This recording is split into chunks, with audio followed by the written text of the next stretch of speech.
Hi, hello, and welcome to this video. Great. So last week I made my first YouTube video, hey yo, and I attempted to read the entire Shadow and Bone trilogy by Leigh Bardugo in 24 hours. And not only did I fail, but I failed with gusto. I ended up reading the first book, the full thing, as well as 50 pages into Siege and Storm. So that was how far I got. And then within the last week, I finished them all. So this is the review you've all been waiting for. Here it is. Just a note as well, I will leave this spoiler-free except for this section. Future Laura's gonna put it here. So if you haven't read these, just avoid that section. But without further ado, the review. Oh, no, I'm lying, just kidding. Actually, before I get into the review, I'll just talk a little bit about what the series is about, because to be honest, I had no idea going into it. The Shadow and Bone trilogy is the first series that Leigh Bardugo wrote in the Grishaverse, which is her magical world she's created. And the story follows this girl, Alina, who has a friend, Mal, and they've grown up in this orphanage together, and the two of them get thrown into this world when they didn't expect to be thrown into it. Also in this world is this place called the Shadowfold, which is a freaky deaky place. It's a dark place full of dark creatures, and the goal, you know, is to get rid of that thing. And she ends up finding, first of all, her own magic that she didn't know she had, as well as meeting this character called the Darkling, who, like, the whole internet is obsessed with. She basically goes on this whole journey to find ways to try and help people. And that's what you missed on Glee. So that's what the story's about. It's a classic tale of orphaned children and magic. And I loved it. It was really good. So I'll get into kind of my review of the series. That's what you're here for. Yeah. So the series as a whole, I really enjoyed it. Surprisingly enough, I liked the middle book the best. And I don't think that that's a common opinion, but I really enjoyed the middle book. I think my favorite was Siege and Storm, book number 2, and then the third book, and then the first book. I think I had a harder time with the first book than some people did. I know a lot of people that's their favorite one, and then sometimes they don't like the rest of the series as much. I felt like there were too many confusing things and things that weren't wrapped up in the first book, but I do appreciate that she created this gorgeous world from scratch, and it's awesome, and so it kind of throws you into it in the first book, and that is very fun. So first book, like I just said, I thought there were some things that were left undone, which makes sense. Obviously Leigh Bardugo goes back into things in the second and third book, and things get explained and whatnot, but I think for me more than anything, it was character stuff. I liked the main character, Alina. I liked the Darkling.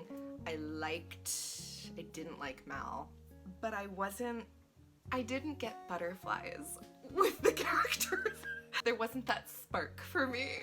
So I wasn't connecting as much with the characters, but also I felt like the plot was happening and the characters were reacting to it instead of the characters making their own decisions and big things and then that driving the plot. You know what I mean? That's how I felt with this first one. The second book, Siege and Storm, was my favorite. Okay, here's why I gave this 5 stars and it's one of my favorite books ever. Number 1, it jumps into the plot so quickly. In the third book, the first, I don't know, 30 pages or so are kind of like a recap, which a lot of books will do in trilogies or series, sequels, whatever. But the second book, I didn't feel that way. I know that she did a little bit of that because you need to make sure you remember or know what's going on. But for the most part, doing good. For the most part, I just felt like it went straight into this book being its own thing, and I loved that. On top of that, action happens so fast. And I think, okay, spoiler alert, I have ADD. So when action happens fast, I love it because I'm like, oh cool, we're doing things. I really like that. I could see how people maybe didn't like that because there were a lot of things that happened in this book, but I loved that. It kept me interested. It piqued my interest. Also, Nikolai is introduced in this book. and he forever has my heart. I think that Nikolai saved this series. Nikolai's a brilliant character. I have heard, so I think that King of Scars, her other book that's not Six of Crows and stuff, is about Nikolai. I could be wrong. Tell me in the comments. I don't know. I could look it up, but I'm tired. But I would love to read that because I loved Nikolai, and what a guy. What a guy, Nikolai. On top of that, Leigh Bardugo's writing style kicks in this book. I think this book and the third one, that was why I liked them so much more. Main reason, other than Nikolai. And it seemed a little bit less in this book that the plot was driving the characters. It felt more like they were making their own decisions and actions and figuring things out. There were a lot more strategy scenes in this where they'd be figuring out what to do, like what's our next step, why are we gonna do this? But I kind of liked that. I thought it was a nice distraction from the really big scenes to like figuring things out, and it let them talk about, or it let her figure out the characters better. I enjoyed it. I love this book, so there it is. And then third was Ruin and Rising, which I always want to call Rise and Ruin. I don't know why. Rise and Ruin. Ruin and Rise, I don't know. No excuses. I did really enjoy this book. I think that without spoiling anything, it wrapped things up nicely, and I wasn't like aggravated at the end of it. On top of that, like I said, I think her writing just got better through the series, so it probably was best writing in here. And one of the characters, so this character Mal, who's the other orphan who's a huge character in all these, I just didn't like him throughout the whole series. I didn't have a reason. I was like, I actually don't even know what my reasoning was. I just was not a big Mal fan, but I liked him a lot more in this book, so that was cool, because he'd been around and I was sick of hating him.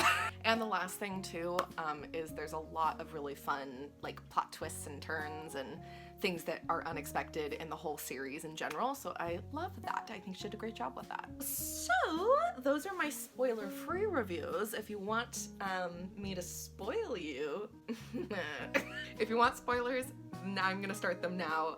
If you don't want them, I'll probably do an ending to this video, so go to this part. Here. Go there now. Don't get spoiled. Alright, my loves, here's the juicy stuff. Here it is. So I kind of talked about this a second ago, but I just did not like Mal, and I'll tell you why. I didn't have a reason. I was like, I actually don't even know what my reasoning was. First of all, he's the first and second books, he's just like, so he just makes Alina feel guilty. I just felt like it was clear they were being driven together by the author and by the world and whatever, but they just didn't, it was like they had different hopes and dreams, and they didn't go together, and it was really frustrating. And I know that's maybe the point of it, but I just didn't like it. The other thing is I loved the character growth of the Darkling in the second and third book. I thought it was really dark, but really good. But the first book was it just felt really cliche teen romancy, which is okay. I do like that sometimes too. I like that a lot of the time. I think because it was so intensely that way, I expected the first plot twist a little more. I was still surprised, which is great. I didn't quite see it coming. But in my gut, I just felt like, man, they're kissing really early on in this book. Like, isn't this a trilogy? The reason I think I liked Nikolai so much is he reminds me of a lot of characters from Darker Shade of Magic, like V.E. Schwab's work.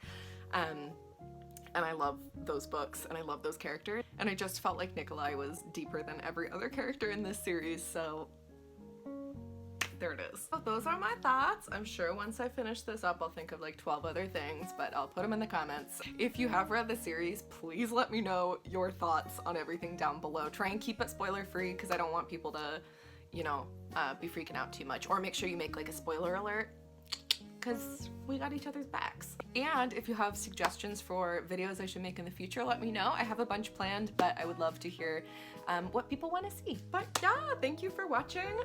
I will post another video next week, same time, same place-ish, maybe. Okay, bye! Thumbnail.